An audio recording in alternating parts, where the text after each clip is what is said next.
sama ilmiah yang lain. Sejak memang betul-betul benar, nggak ada lagi ya. Sejak itu memang pilihan. Jangan selalu dikompori dan jangan disuruh mengakui buah pikiran orang lain. Kenapa kurikulum harus berubah? Bukan karena ganti menteri, ganti dirjen dan sebagainya. Bukan. Karena kecanggihan HP Bapak Ibu semuanya. Kita harus berubah. Kalau HP yang masih dulu hanya bisa SMS saja, mungkin ketika guru matematika dan ya, itu biasa bawa penggaris saja, kami bilang kita kamu berapa kali tadi? 2 kali. Saya enggak gitu. Dompet yang besar di sini dan dulu di Depok enggak sakit. Ya kan? Nah, coba sekarang lakukan. Apa namanya coach? Pelatih.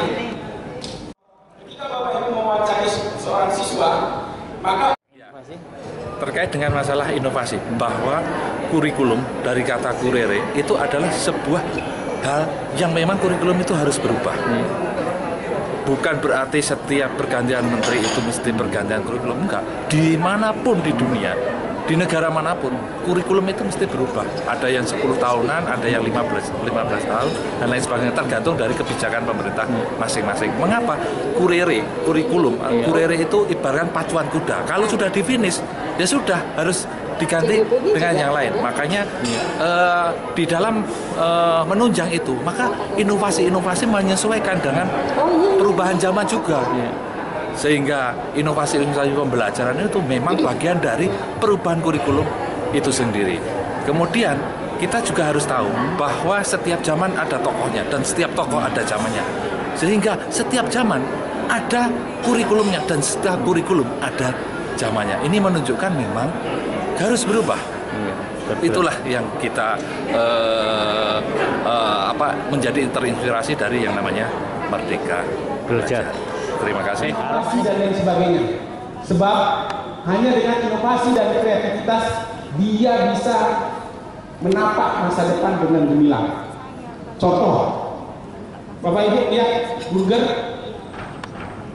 dengar pernah, kemudian lihat mie gacuan, teh kenanga. Dengan inovasi kreativitas itu bisa jadi meledak, masyarakat antri dan lain sebagainya.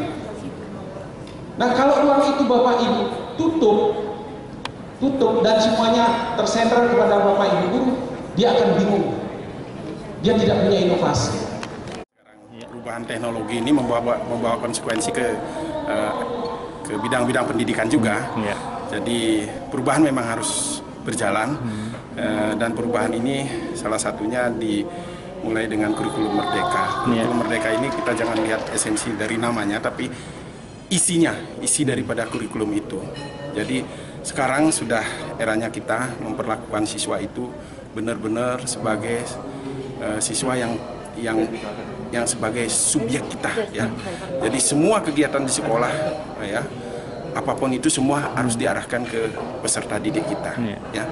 Jadi siswa sekarang tidak bisa lagi diajar sentralistik guru, tapi semua itu biarkan mereka ada ruang-ruang yang dibuka untuk siswa kita untuk melakukan eksplorasi kemampuan dia, ya. Ekspresi, berinovasi dan lain sebagainya, diskusi dan lain sebagainya, itu yang perlu ditekankan kepada siswa-siswa kita agar mereka siap menghadapi masa depannya nanti. Model-model pembelajaran dulu memang harus ditinggalkan karena eranya, ya. Perubahan sekarang bukan karena menteri atau lain sebagainya, memang waktunya memang harus berubah karena teknologinya sudah semakin tinggi, ya. Ya tidak bisa kita mengikuti model-model pembelajaran dulu.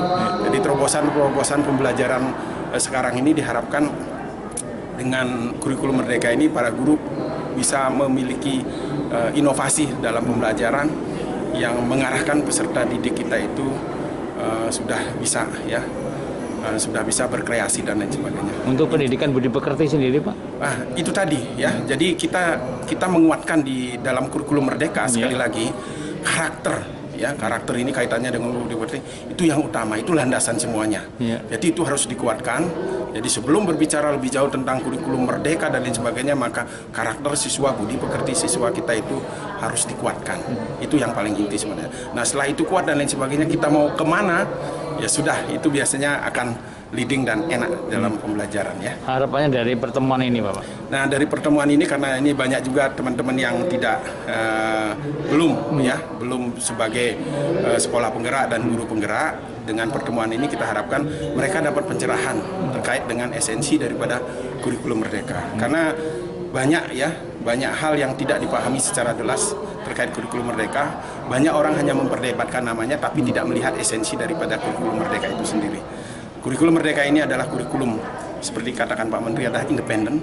Artinya itu memang diserahkan ke guru kita, ya, ke sekolah kita. Ujian nasional nggak ada lagi, diganti dengan asesmen nasional. Kemudian evaluasi pembelajaran, materi dan lain sebagainya dikembalikan ke guru, ya. Silahkan mereka melakukan terobosan-terobosan, inovasi-inovasi untuk pembelajaran yang lebih baik daripada yang lalu.